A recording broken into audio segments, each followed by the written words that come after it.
اللهم صل على محمد وعلى آل محمد كما صليت على إبراهيم وعلى آل إبراهيم إنك حميد مجيد. نحمده ونصلي على رسوله الكريم أما بعد فأعوذ بالله من الشيطان الرجيم. بسم الله الرحمن الرحيم. إن المصدقين والمصدقات وأقرضوا الله قرضا حسنا يضاعف لهم ولهم أجر كريم. صدق الله مولانا العظيم. بزرگان محترم، قرآن مجید کی ایک سورۃ الحدید جو 27ویں پارے میں ہے، اس سورت کی بعض آیتوں کو اس وقت آپ کے سامنے ذکر کرنا چاہ رہا ہوں۔ اللہ رب ذوالجلال نے قرآن مجید کی ان آیات میں ذکر فرمایا کہ ان المصدقین والمصدقات، یقیناً صدقہ کرنے والے مرد، صدقہ کرنے والی عورتیں۔ اب عام طور سے دیکھا جائے تو صرف مردوں کا ذکر رہتا ہے، عورتوں کا ذکر نہیں رہتا، لیکن اللہ رب ذوالجلال نے بہت ساری آیتوں میں عورتوں کا بھی خاص طور پہ ذکر فرمایا ہے۔ اب یہاں اس آیت میں صدقہ کرنے والے مرد، صدقہ کرنے والی عورتیں، یہ نہیں کہ صرف صدقہ کرنے کا شوق مردوں میں ہو عورتوں میں نہ ہو۔ مرد بھی صدقہ کر سکتے ہیں، عورتیں بھی صدقہ کر سکتی ہیں۔ تو اللہ رب ذوالجلال نے ارشاد فرمایا وَأَقْرَضُوا اللَّهَ قَرْضًا حَسَنًا، اور اللہ کے لیے قرض حسنہ عطا کرتے ہیں۔ اللہ کو کیا ضرورت ہے کہ قرض حسنہ لینے کی؟ اس کا مطلب یہ ہے کہ وہ ضرورت مند، وہ محتاج، وہ پریشان احباب اگر ان کے لیے کوئی مسلمان یا کوئی انسان قرض حسنہ عطا کرتا ہے، یضاعف لہم وَلَهُمْ أَجْرٌ كَرِيمٌ، تو اللہ رب ذوالجلال اس کے ثواب میں اتنا اضافہ فرمائیں گے، اتنا اضافہ فرمائیں گے کہ ہم اسے تصور نہیں کر سکتے، ہم اس کا حساب نہیں لگا سکتے۔ وَلَهُمْ أَجْرٌ كَرِيمٌ، اور ان کے لیے بہت ہی عزت والا اجر اللہ عطا فرمائیں گے۔ اس کے بعد کی جو آیتیں ہیں، ان آیات میں اللہ نے فرمایا وَالَّذِينَ آمَنُوا بِاللَّهِ وَرُسُلِهِ أُولَئِكَ هُمُ الصِّدِّيقُونَ، اگر وہ لوگ جو اللہ پر ایمان لے آئے، اللہ کے رسول پہ ایمان لے آئے، آمنوا باللہ ورسلہ اولئک هم الصدیقون، یہی وہ لوگ ہیں جو اللہ پر ایمان رکھنے والے سچے ہوں گے۔ کیا اللہ نے ذکر کیا؟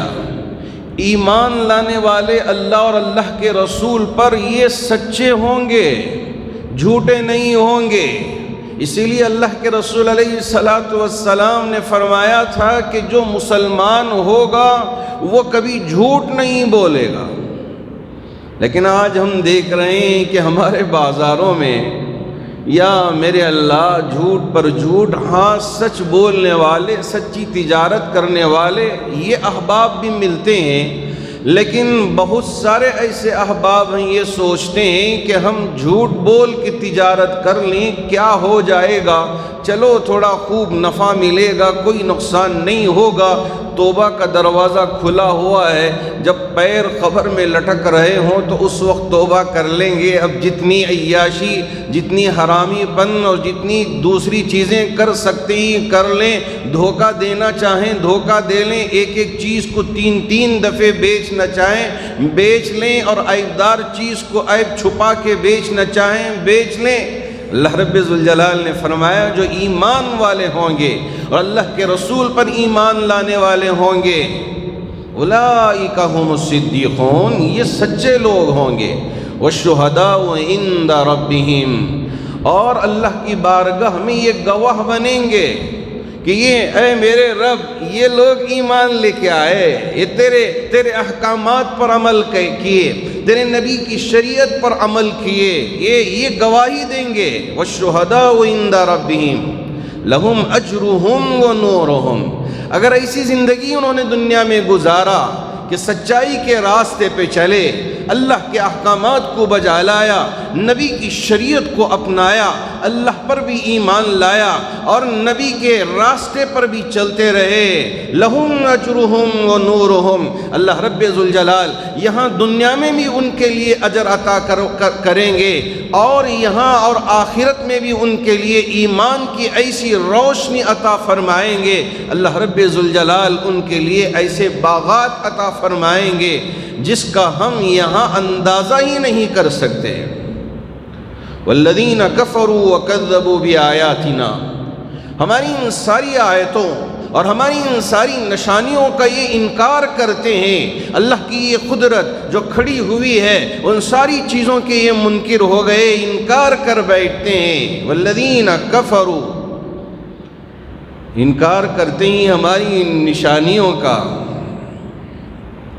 ان کے لیے تو اللہ رب ذوالجلال نے جہنم تیار کر کے رکھا ہے۔ اولئک اصحاب الجحیم، یہ جہنمی ہوں گے، جہنم میں ان کا ٹھکانہ ہوگا۔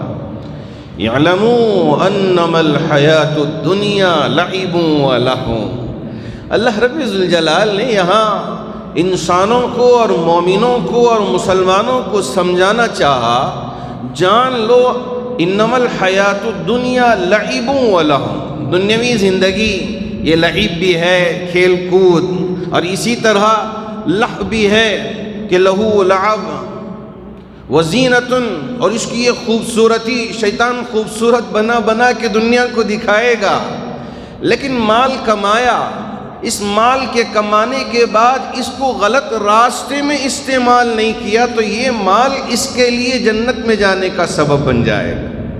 یہاں وہ مال جسے غلط راستے سے کما کے خوب بلڈنگز بنایا، خوب تجارت کیا، اس کے بعد خوب اثاثہ بنایا اور زیب و زینت کی چیزوں کو اختیار کیا، وَزِينَةٌ وَتَفَاخُرٌ فِي الْأَمْوَالِ وَالْأَوْلَادِ، اور پھر اس کے بعد فخر کرنے لگا کہ دیکھو میرا یہ باغ ہے، میری یہ بلڈنگز ہے، میری یہ کاریں ہیں، میرے یہ بنگلے ہیں، میری یہ اولادیں ہیں، اس پر انسان اترانے لگ گیا اور فخر کرنے لگ گیا۔ وَتَفَاخُرٌ بَيْنَكُمْ وَتَكَاثُرٌ فِي الْأَمْوَالِ وَالْأَوْلَادِ، اس کی مثال کیسے ہے سمجھتے ہو؟ اللہ نے فرمایا کمثل غیث اعجب الکفار نباتہ ثم یہیج فتراہ مصفرا ثم یکون حطاما وفی الآخرۃ عذاب شدید، جیسے بارش ہوئی، اب کھیت میں کھیتی کرنے والا کسان سوچنے لگے گا او بارش ہو گئی، کمثل غیث اعجب الکفار نباتہ، اب اس کے بعد بیج بویا، کھیتی لہلہانے لگی ہری بھری، پھر اس کے بعد اب پکنے کے قریب آ گئی، اب پک بھی گئی، اب کاٹنے کا وقت ہے، اللہ نے کیا کیا؟ ثم یہیج فتراہ مصفرا ثم یکون حطاما، اللہ رب ذوالجلال نے ایک ایسی آندھی کو بھیج دیا کہ یہ پوری کھیتی تباہ و تاراج ہو کے رہ گئی، پکنے کے وقت بالکل ہری بھری اور پیلی سی پڑ گئی ہے، اب کاٹنے کا وقت ہے، اب تک خوب محنت کیا تھا۔ اسی طرح تم خوب تجارت کرو گے اور تم بلڈنگز بناؤ گے، نہ تو اس سے تم نے کچھ فائدہ اٹھایا، جمع کے رکھ دیا، اب تھوڑا فائدہ اٹھانے کا وقت آیا، اللہ رب ذوالجلال نے ساری دولت کو ختم کر کے رکھ دیا۔ ثم یکون حطاما وفی الآخرۃ عذاب شدید، اور اللہ رب ذوالجلال آخرت میں بھی سخت پکڑ پکڑیں گے۔ ومغفرۃ من اللہ ورضوان، اللہ رب ذوالجلال بخشش فرمائیں گے، اور وہ بندے جو اللہ پر ایمان لائے، اللہ کے رسول کی اطاعت کی، ان کے لیے اللہ بخشش کا فیصلہ فرمائیں گے۔ ورضوان من اللہ اکبر، اللہ کی خوشنودی، اللہ کی رضا، یہ سب سے بڑی چیز ہے، سب سے بڑی دولت ہے، جس کسی کو بھی مل جائے کامیاب۔ وَمَا الْحَيَاةُ الدُّنْيَا إِلَّا مَتَاعُ الْغُرُورِ، یہ دنیاوی زندگی سوائے دھوکے کے کچھ اور نہیں ہے۔ آپ اسے کمائیں، اسے فضل سمجھ کر، اللہ کی نعمت سمجھ کر آپ خوب اچھی زندگی گزاریں، اچھے کپڑے پہنیں، اچھا کھائیں، اچھا رہیں، لیکن اللہ کے احکامات کو نہ توڑیں۔ اللہ یہ فرمانا چاہتے ہیں، آپ اگر اللہ آپ کے لیے اچھی زندگی دے رہے ہیں، اسے استعمال کریں۔ جمع کے بخیل بن کے رکھ دیا، کچھ خرچ نہیں کیا، کیا ہوگا؟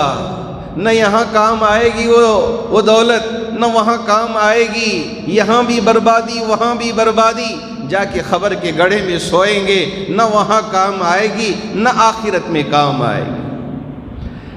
اللہ کے رسول علیہ السلام کے جو صحابہ تھے، اللہ رب ذوالجلال کے ان احکامات کو انہوں نے پڑھا اور اس پر عمل کیا۔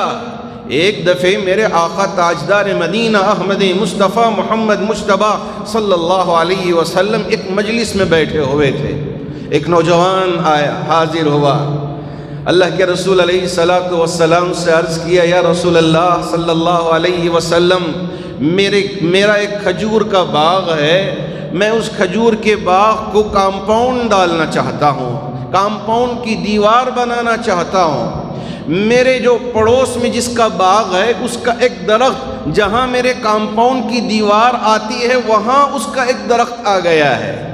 میں اس کے پاس گیا، اس سے گزارش کیا کہ بھائی یہ درخت مجھے دے دو، اگر دے نہیں سکتے تو اس کی قیمت بول دو، میں قیمت ادا کر کے اس درخت کو میں اپنے اندر کر لوں گا اور اپنے کمپاؤنڈ کو درست کر لوں گا اور دیوار بنانے میں مجھے آسانی ہوگی۔ اس نے کہا، نہ میں مفت میں دوں گا نہ میں بیچوں گا، بس یہ میرا درخت ہے، تم کمپاؤنڈ ذرا ٹیڑھا ڈال لو، لیکن میں اسے بیچنے والا نہیں ہوں، نہ میں اسے مفت میں دینے والا ہوں۔ یا رسول اللہ، اگر یہ درخت مجھے مل جائے تو میری دیوار، میرے کمپاؤنڈ کی دیوار صحیح ہو جائے گی۔ میری آپ سے گزارش ہے کہ میرے ہمسائے، میرے پڑوس سے اس درخت کو لے کر مجھے عنایت فرما دیجئے، یا تو وہ مجھے عطیے میں دے دے، تحفے میں دے دے، یا یہ ہے کہ میں اس کو قیمت ادا کر کے میں اپنے باغ کو صحیح کرنا چاہتا ہوں، آپ اس میں میری مدد فرمائیے۔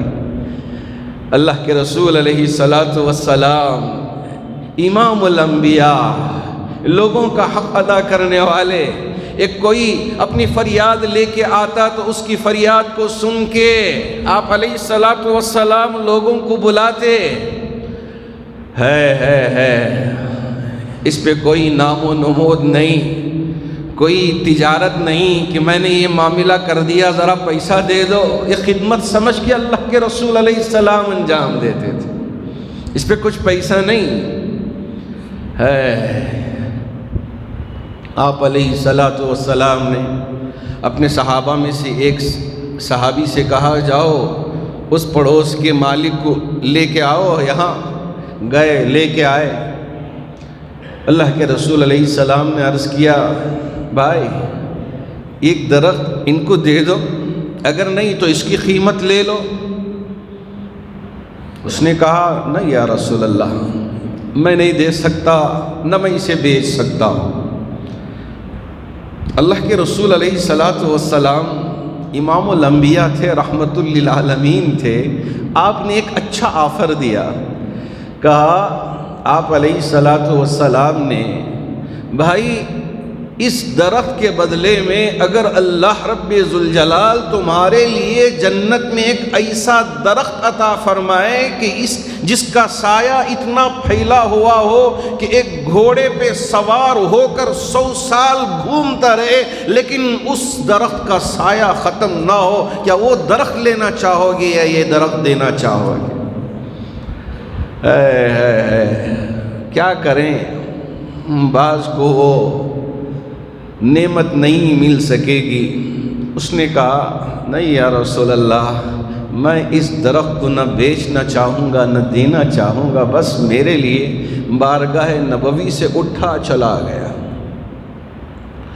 حضرت ابو الدحداء ایک صحابی تھے، مدینے میں ان کے 2 باغ تھے کھجور کے، بڑے مشہور باغ۔ ایک باغ میں 600 درخت، وہاں کا پانی بڑا میٹھا پانی، اور وہاں کے کھجور بہت ہی، یعنی جیسے ہم یوں سوچیں کہ بہت ہی قیمتی کھجور جو ہوا کرتے ہیں، اجوا کھجور اور اس جیسے کھجور، اس باغ میں وہ بہت ہی قیمتی کھجور رہا کرتے تھے، بہت مشہور۔ حضرت ابو الدحداء کا باغ سب کے زبانوں پہ تھا، چڑھا ہوا تھا۔ حضرت ابو الدحداء کو پتہ چلا کہ ایک ایسا واقعہ پیش آیا ہے، دوڑتے ہوئے بارگاہ نبوی میں تشریف لائے، عرض کیا یا رسول اللہ، جو آفر آپ نے فلاں شخص کو دیا تھا کیا وہ آفر میرے لیے بھی ہے؟ اگر میں وہ درخت کھجور کا خرید کر دے دوں آپ کے اس نوجوان کے لیے تو کیا میرے لیے جنت میں وہ درخت ملے گا؟ قربان جائیے اللہ کے رسول علیہ الصلاۃ والسلام پر، آپ علیہ الصلاۃ والسلام نے فرمایا ابو الدحداء تمہارے لیے بھی وہ درخت اللہ عطا کریں گے جنت میں کہ جس کا سایہ اتنا پھیلا ہوا ہوگا کہ ایک سوار ہو کے گھوڑے پہ گھومتا رہے 100 سال گزر جائے لیکن اس کا سایہ ختم نہ ہو۔ حضرت ابو الدحداء مجلس سے اٹھے، فوراً دوڑتے ہوئے اس کے پاس گئے، کہا بھائی وہ درخت دینا چاہو گے؟ کہا کیوں دوں؟ میں دینا نہیں چاہوں گا۔ کہا تم مجھے پہچانتے ہو، جانتے ہو؟ کہاں جانتا ہوں، پہچانتا ہوں۔ میرے باغ کو جانتے ہو؟ ہاں جانتا ہوں۔ میرا پورا باغ تمہارے اس ایک درخت کے لیے دینا چاہوں گا، کیا یہ ایک درخت کے لیے تم دینے کے لیے تیار ہو؟ اس نے سوچنے لگا کہ کہیں مذاق تو نہیں کر رہا ہے کہ ایک درخت کے بدلے میں پورے 600 کھجور کا باغ اور پورا کمپاؤنڈ کے ساتھ اور میٹھا پانی اور بہت ہی قیمتی کھجوروں کے درخت، یہ سارے ایک درخت کے بدلے میں؟ ہاں لینا چاہو گے؟ اللہ کے رسول علیہ الصلاۃ والسلام کی بارگاہ میں لے کے آئے، کہا یا رسول اللہ یہ تیار ہو گیا ہے، اب یہ درخت آپ کا ہوا، آپ جسے چاہتے ہیں دے دیجئے، اب میں نے پورے اس باغ کو اس کے حوالے کر دیا۔ اللہ کے رسول علیہ الصلاۃ والسلام کی خدمت سے اٹھے، فوراً گئے، اس لیے کہ اس دو باغوں میں سے ایک باغ میں ان کا گھر بھی تھا، مکان بھی تھا، بیوی بچے بھی تھے، لیکن اس سے پہلے حضرت ابو الدحداء نے جانے سے پہلے اللہ کے رسول علیہ الصلاۃ والسلام سے پوچھ لیا، یا رسول اللہ صلی اللہ علیہ وسلم، کیا میری بیوی کے لیے بھی جنت کا باغ ملے گا؟ میرے بچوں کے لیے بھی جنت کا باغ ملے گا؟ اللہ کے رسول علیہ السلام نے فرمایا، ابو الدحداء بہت ہوشیار ہو، جاؤ تمہارے لیے بھی جنت کے باغ ملیں گے، تمہارے بیوی کے لیے بھی جنت کے باغ ملیں گے، تمہارے بچوں کے لیے بھی جنت کے باغ ملیں گے۔ حضرت ابو الدحداء نے فرمایا، یا رسول اللہ میرا ایک اور باغ بھی میں نے اللہ کی راہ میں دے دیا۔ اللہ کے رسول علیہ السلام نے فرمایا، نہ ابو الدحداء، ایک اللہ کی راہ میں دے دیا ٹھیک ہے، ایک اپنی بیوی بچوں کے لیے رکھنا، پھر ایسا نہ ہو کہ تم مانگتے پھرنے لگ جاؤ، ایسا نہیں ہونا چاہیے۔ اللہ کے رسول علیہ السلام نے منع فرمایا، جاؤ ایک باغ اپنا رکھو۔ حضرت ابو الدحداء مجلس سے اٹھے، اس لیے کہ مکان اسی باغ میں ہے۔ اے میرے اللہ، اے میرے اللہ، باغ کے اندر بھی قدم رکھنا پسند نہیں کیا۔ کیوں؟ اس لیے کہ اگر میں باغ میں جاؤں اور نیت میری بدل جائے پھر میں اللہ کے سامنے رسوا ہو جاؤں، یہ مجھے پسند نہیں ہے۔ میں نے باغ دے دیا، اب اس میں قدم رکھنا پسند نہیں کروں گا۔ باہر کھڑے ہو کے آواز دینے لگے، اے ام الدہدہ، باہر نکل کے آؤ، باہر نکل کے آؤ، بچوں کو ساتھ لے کے آؤ، ہم نے اس باغ کو فروخت کر دیا ہے، بیچ دیا ہے۔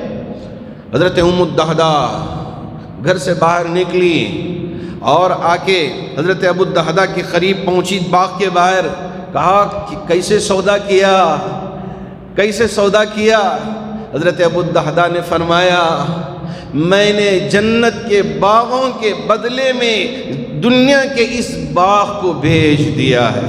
ان اللہ اشتری من المؤمنین انفسهم واموالهم بان لهم الجنہ، جنت کے بدلے میں نے میرے اس باغ کو فروخت کر کے نبی کی بارگاہ سے آیا ہوں۔ بیوی نے کیا کہا؟ حدیث میں لکھا ہوا ہے، صحیح حدیث ہے، بیوی نے کہا کیا نفع بخش آپ کی تجارت ہے، کیا نفع بخش آپ کی تجارت ہے، جنت کے باغ کے بدلے میں دنیا کے باغ کو بھیج کے آیا، اس سے بڑھ کر کوئی اور نفع کا سودا نہیں ہو سکتا۔ قربان جائے ام الدہدہ پہ، کیا عجیب الفاظ اپنی زبان سے نکالے۔ یقین تھا کہ جی ہاں اللہ کی بارگاہ میں دینا پسند کیا، اس لیے کہ یہ جنت کا سودا ہے۔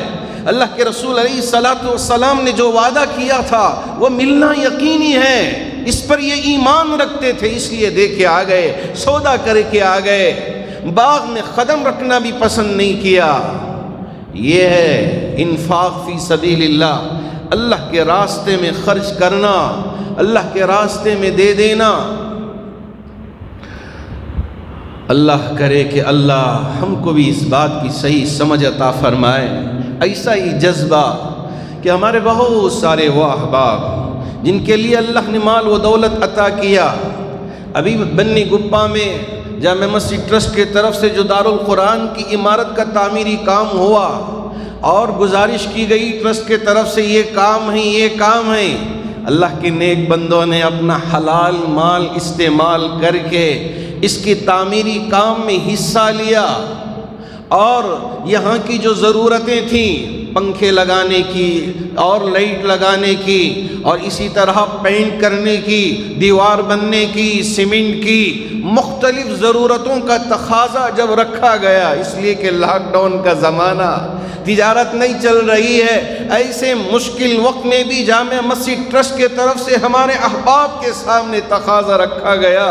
میں اللہ کے گھر میں بیٹھ کے آپ سے یہ کہنا چاہوں گا کہ اللہ کے نیک بندے بغیر چونچ اور چرا کے اپنی طاقت کے بقدر جو دے سکتے تھے، جو کر سکتے تھے، بغیر نام و نمود کے ریاکاری کے انہوں نے بند مٹھی کام کر کے دے دیا کہ ہم کریں گے، ہم جنت خریدنا چاہیں گے، ہم جنت کے باغات خریدنا چاہیں گے۔ اللہ ان کے اس جذبے کو قبول فرمائے، اللہ ان کے اس جذبے کو قبول فرمائے۔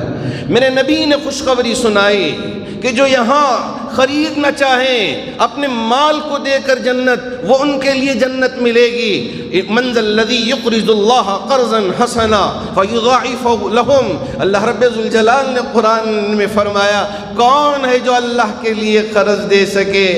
یہاں ان تقاضوں کو پورا کیا، اللہ ان کے مال میں، تجارتوں میں خوب برکت عطا فرمائے۔ جنہوں نے پورے جذبے کے ساتھ دارالقرآن کی اس عمارت کو تعمیر کرنے میں، اس کے کھڑا کرنے میں جامع مسجد ٹرسٹ کا تعاون کیا، اللہ ان کے مالوں میں خوب برکت عطا فرمائے۔ میرے پاس سوائے دعا کے کچھ اور نہیں ہے۔ انشاءاللہ اللہ کی ذات سے امید ہے جب یہ ہماری آنکھ بند ہو جائیں گی اور ہماری آنکھ وہاں کھلیں گی، اور ہماری ان چادروں میں ڈالنے والے بند مٹھیاں یہ نہ سمجھیں کہ بڑی رقم دیں گے جب جا کے اللہ اجر عطا کریں گے۔ میرا رب رحیم ہے، میرا رب غفور ہے، اور ہمارا وہ رب ہے جو بغیر حساب و کتاب کے اجر عطا کرنے والا ہے۔ یہاں بند مٹھیاں ہماری ان چادروں میں ڈالنے والے وہ احباب جو صبح سے شام تک فٹ پاتھ پہ کھڑے ہو کے تجارت کر کے اپنی حلال کمائی، گاڑی کمائی، خون پسینے کی کمائی لا کے یہاں ڈال دیا، کہا جامع مسجد ٹرسٹ کے ان کاموں پر ہمارا یقین ہے اور ہم یہاں اس میں حصہ لیتے ہیں۔ میری یہ رقم میں نے صبح سے شام تک اتنی کمائی کیا۔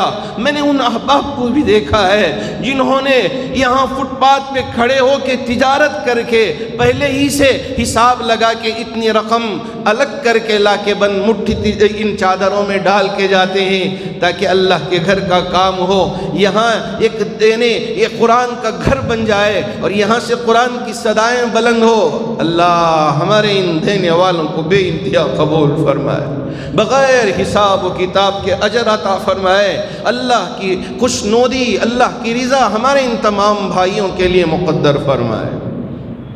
اللہ کا شکر ہے کہ پیر کے دن جامع مسجد ٹرسٹ کے اس لیے کہ ابھی حالات ٹھیک نہیں ہیں، اگر بڑا مجمع جمع ہو جائے تو دشمن پہلے ہی سے تیار بیٹھے ہیں بدنام کرنے کے لیے، اس وجہ سے ٹرسٹ نے یہ فیصلہ لیا کہ چند احباب مل کے ٹرسٹ کے اور کچھ احباب امیر شریعت کی دعاؤں سے اور ہمارے اور علماء اکرام کی دعاؤں سے اس کا آغاز کر دیا جائے، شروع کر دیا جائے۔ بس جب حالات درست ہوں لوگوں کو یہاں جماعت در جماعت بلائیں اور اسے دکھائیں اور یہاں ان کی بھی دعائیں لیں۔ آپ سے بھی گزارش ہے جب کبھی بھی آپ کو موقع ہو آپ وہاں جائیں، تھوڑی دیر بیٹھیں، قرآن کی تلاوت کریں، ذکر کریں۔ ایک مصلی بھی ہے، بچے قرآن بھی حفظ کریں گے یہاں، اس لیے کہ آپ کو یہ پتہ ہونا چاہیے کہ جامع مسجد یہاں کوئی مسلک نہیں ہے، کوئی مذہب نہیں ہے، یہاں سب آ سکتے ہیں، نماز ادا کر سکتے ہیں۔ یہاں کسی مسلک پر نہ بات ہوگی، یہاں اسلام پر بات ہوگی، یہاں مسلمان پر بات ہوگی، یہاں دین پر بات ہوگی، یہاں کسی مسلک کی بات نہیں ہوگی۔ اسی طرح دارالقرآن میں داخلہ دینے کے لیے یہاں کوئی مسلک کی قید نہیں ہے، سب کے لیے اہلاً و سہلاً مرحبا ہے۔ آپ آئیے اپنے بچوں کو داخلہ کروائیے، وہ بچے جو حافظ ہو گئے ہوں یا وہ بچے جو عالم ہو گئے ہوں، اب آگے کی اور تعلیم جاری رکھنا چاہتے ہیں، ہم ان کے لیے استقبال کرتے ہیں۔ آپ آئیے اپنے بچوں کو ایک طرف حافظ بنائیں، اب یہاں 9ویں 10ویں 11ویں 12ویں اور اسی طرح نیٹ اور CET کی تعلیم دے کر ہمارے ان بچوں کو آگے کی تعلیم کے لیے ایسا تیار کریں گے کہ ایک طرف ایڈمنسٹریشن میں حافظ قرآن عالم دین بیٹھا ہوا ہے اور دوسری طرف یہ دستخط بھی کر رہا ہے، IAS بنا ہوا ہے۔ آپ نے ابھی دیکھا کہ انگریزی اخبار میں ایک بڑی رپورٹ شائع ہوئی ہے کہ ایک طالب علم قرآن مجید حفظ کر کے غریب گھرانوں سے تعلق رکھنے کے باوجود اس نے IAS کا ایگزام پاس کر کے اس نے IAS کی ڈگری حاصل کر کے آج ایڈمنسٹریشن میں وہاں خدمت انجام دے رہا ہے۔ جامع مسجد ٹرسٹ کا یہی ارادہ ہے کہ ہمارے بچے ایک طرف حافظ بنے، ایک طرف عالم بنے تو دوسری طرف یہاں ڈاکٹرز بھی بنے، انجینئرز بھی بنے، پائلٹ بھی بنے اور KPSC ایگزام دے کر یہ خدمت انجام دیں، UPSC ایگزام دے کر یہاں ملک کی بھی خدمت انجام دیں۔ یہی ٹرسٹ کا ارادہ ہے۔ میری آپ سے گزارش ہے کہ آپ احباب آئیں، ہمارا تعاون کریں، اپنے بچوں کو ایک طرف حافظ بنائیں تو دوسری طرف یہاں ان ڈگریوں سے بھی ان کو آراستہ کریں، چونکہ یہ بڑا فتنوں کا زمانہ ہے، بہت آزمائشوں کا زمانہ ہے۔ آپ دیکھ رہے ہیں بہت ساری ایسی ویڈیوز اور بہت سارے ایسی خبریں ہمارے تک پہنچ رہی ہیں کہ مسلم بیٹیاں برقعے میں رہ کر ایک غیر مسلم لڑکے سے نکاح مندر میں رچا رہے ہیں۔ ماں باپ کی ذمہ داری ہے کہ اس وقت اپنی بیٹیوں کی بڑی سخت نگرانی کریں۔ باپ یہ سوچ کر نہ رہ جائے میں تو تجارت کر رہا ہوں، دکان میں بیٹھا ہوں صبح سے شام تک، بچے کو کالج میں داخل کروا دیا، اب میری کیا ذمہ داری ہے؟ ماں کی بھی ذمہ داری ہے، بھائی کی بھی ذمہ داری ہے، باپ کی بھی ذمہ داری ہے کہ اپنی بیٹیوں کی حفاظت کریں، دیکھیں اور واچ کریں۔ اور آج کل جو معمولی سا موبائل فون ہے وہ ہم اگر استعمال کرتے ہیں تو یہ بہت زیادہ فائدہ مند ہے۔ اگر ہماری ان بچیوں کے دل میں، ہمارے ان لڑکوں کے دل میں اللہ کا ڈر نہ آئے، اللہ کا خوف نہ آئے، تو یہ ہاتھ سے نکل جائیں گے، برباد ہو جائیں گے۔ بعد میں جل کر رونے سے، گڑ گڑانے سے، پلانے سے کوئی فائدہ نہیں ہوگا۔ ہماری ان بچیوں کا خیال کرنا ہمارا فریضہ ہے، ہماری ذمہ داری ہے۔ ہم دیکھیں کہ ہماری بچی کیا کر رہی ہے، کالج گئی ہے نہیں گئی ہے، یا بنک کر گئی، کالج نہیں گئی، ادھر ادھر گھوم رہی ہے، پارکوں میں عیاشی ادھر ادھر گھوم رہی ہے۔ ہماری بہت ساری بچیاں ایسی ہیں، بہت نیک ہیں ماشاءاللہ، اپنے ماں باپ کی بھی عزت اور اپنے خاندان کی بھی عزت، اپنے کالجوں کی بھی عزت بڑھا رہی ہیں۔ تو دوسری طرف کچھ ایسی لڑکیاں جن کی وجہ سے ہماری اچھی بچیوں پر بھی ہم شک کرنے لگ جاتے ہیں۔ کیا کریں کہ زمانہ ایسا آ گیا ہے۔ اسی لیے اللہ نے دونوں طرح سے فرمایا، امروا بالمعروف ونہوا عن المنکر، نیکیوں کا حکم کرتے رہو اور برائیوں سے روکتے رہو، ورنہ سب کو اللہ فرشتہ بنا کے چھوڑ دیتے، سارے فرشتے بن جاتے۔ یہ دنیا ہے، یہ آزمائش کی جگہ ہے، یہاں امتحان کی جگہ ہے۔ ہم اپنی بچیوں کی حفاظت کریں، بچوں کی حفاظت کریں، اوروں کے گودوں میں جا کر نہ بیٹھ جائے۔ اس لیے ان کی تربیت اور ان پر نظر یہ کوئی جاسوسی نہیں ہے کہ بچیوں کی تربیت کے لیے ان پر نظر رکھا جا رہا ہے تو کہیں بچیاں یہ نہ سمجھیں کہ ہم پر ماں باپ جاسوسی کرنا شروع کر دیے۔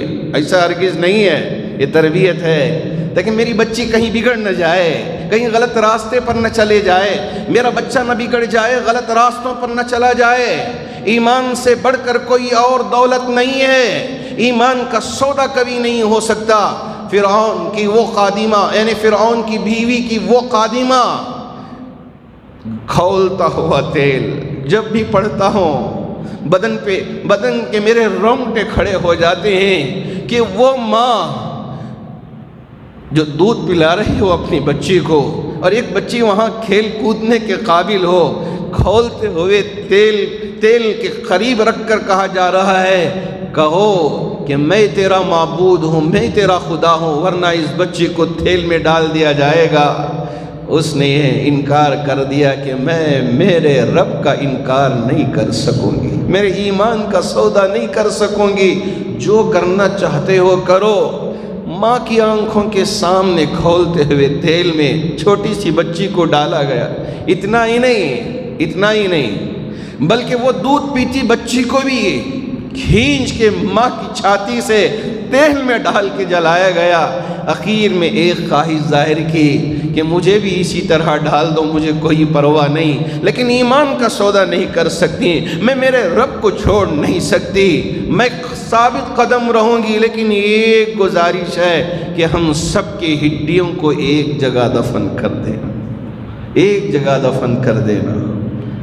اللہ کے رسول علیہ الصلوۃ والسلام جب معراج پہ جا رہے تھے، اس وقت خوشبو آ رہی تھی۔ حضرت جبرائیل امین سے پوچھا تھا میرے آقا صلی اللہ علیہ وسلم سے کہ یہ خوشبو کیسی ہے، یہ خوشبو کیسی ہے؟ حضرت جبرائیل امین نے فرمایا تھا، یا رسول اللہ، فرعون کی بیوی کے جو خادمہ تھی، جس نے اپنے ایمان کی حفاظت کے لیے اپنے آپ کو قربان کر دیا تھا، یہاں اس کو دفن کیا گیا تھا جہاں سے خوشبو مہک رہی ہے۔ اگر ہم اپنے ایمان کی حفاظت کریں گے تو اللہ ہماری حفاظت کریں گے۔ اللہ کرے کہ اللہ رب ذوالجلال ہمارے لیے اور پوری امت کے لیے خیر کے فیصلے فرمائے، شرور و فتن سے حفاظت فرمائے۔ میری آپ سے گزارش ہے کہ ہماری ان چادروں میں بند مٹھیاں ڈالتے ہوئے جائیں، اللہ آپ کے دینے کو بے انتہا قبول فرمائے، اسے قبول فرما کر جو بھی بیمار ہیں انہیں شفا عطا فرمائے، جو پریشان حال ہیں ان کی پریشانیوں کو دور فرمائے، جو قرض میں مبتلا ہیں ان کے قرض کی ادائیگی کی شکلیں و صورتیں پیدا فرمائے، جو مرحومین دنیا سے رخصت ہو چکے ہیں تمام مرحومین کی بھرپور مغفرت فرمائے۔ آمین وآخر دعوانا ان الحمد للہ رب العالمین۔